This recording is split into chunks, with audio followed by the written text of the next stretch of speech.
Good evening students. हमने last video में बात की थी ये दूरी और विस्थापन के बारे में। दूरी को मैंने बताया था कि अगर हम कहीं किसी पॉइंट से दूसरे पॉइंट तक जाते हैं तो पूरी डिस्टेंस, जैसे यहाँ से ए पॉइंट से बी पॉइंट तक गए तो 10 किलोमीटर चले तो ये हमारी दूरी हो गई, और वापस इधर ही आए ए पॉइंट पे तो 10 इधर गए और 10 वापस आए तो 20 किलोमीटर दूरी हो गई।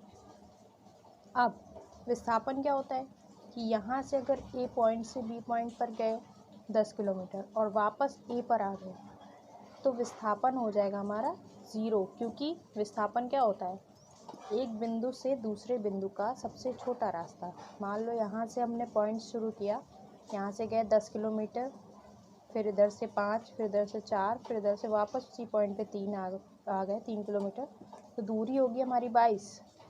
10, 5, 4 और 3 को ऐड करेंगे तो 22। लेकिन उसी पॉइंट से पूरा लौट के वापस आए हैं तो विस्थापन क्या होगा, 0।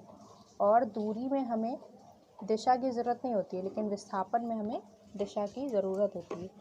तो मैंने आप लोगों से क्वेश्चन पूछा था कि ये घड़ी की सुई है, 12 पर है और ये 3 पर जाएगी, तो इसमें दूरी बतानी थी और विस्थापन बताना था।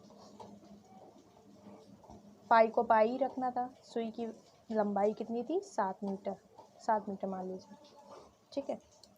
तो ये होता है सरकमफरेंस। सरकमफरेंस मीन्स परिधि। परिधि कितनी होती है वृत्त की, ये पूरा एक वृत्त है, वृत्त की परिधि कितनी होगी 2 पाई आर।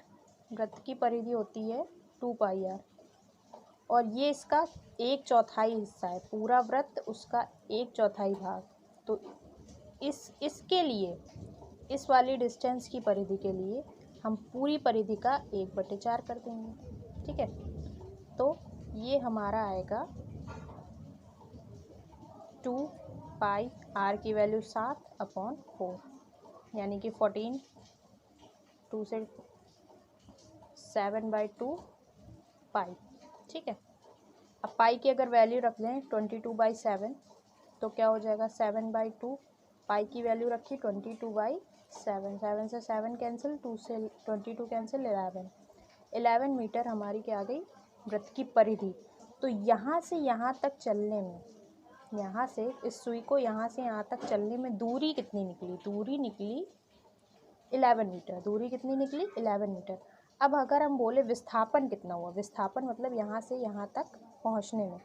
अब विस्थापन के लिए हमें ये दूरी निकालनी होगी, क्योंकि ये तो घूम के पूरा आया है, और हमें जो चीज़ चाहिए होती है विस्थापन में पूरी सीधी दूरी, सबसे छोटी दूरी। सबसे छोटी दूरी क्या है, ये। अगर इसको ए, इसको बी और इसको सी माने तो सबसे छोटी दूरी हमारी क्या होगी, BC।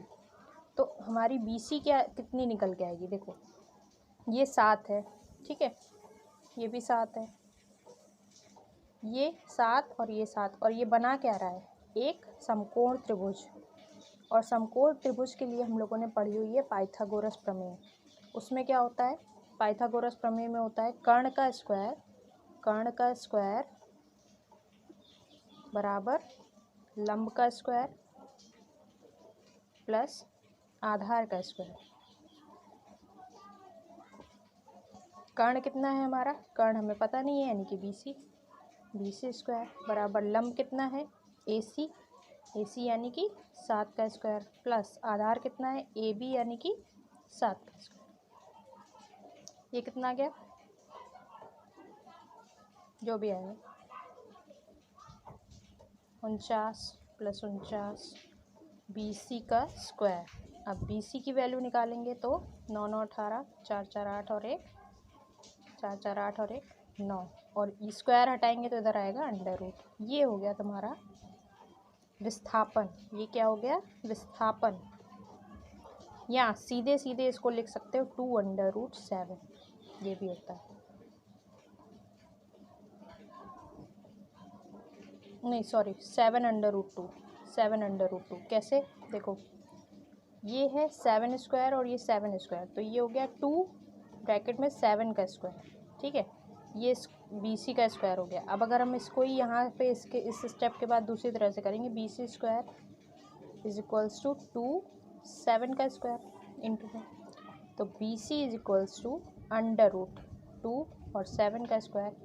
अब ये अंडर रूट में तो ये बना रहेगा, स्क्वायर से ये अंडर रूट कैंसिल हो जाएगा, तो 7√2 मीटर। ये आपका हो गया विस्थापन, ये विस्थापन आ गया और ये आ गई दूरी। ठीक है, विस्थापन और दूरी, तो ये दो चीज़ें हमने आज समझी विस्थापन और दूरी के बारे में। अब विस्थापन के लिए हमें दिशा की भी ज़रूरत होती है, क्योंकि ये सदिश राशि होती है, दिशा की भी आवश्यकता होती है। तो दिशा हम इसको शो करते हैं इसमें, ये इस साइड जा रही है, ये वाली दिशा हो गई। नॉर्थ टू ईस्ट होती है, ईस्ट टू नॉर्थ होती है, नॉर्थ टू मतलब जो भी दिशा इसमें शो होगी वो हो जाएगी उसकी दिशा।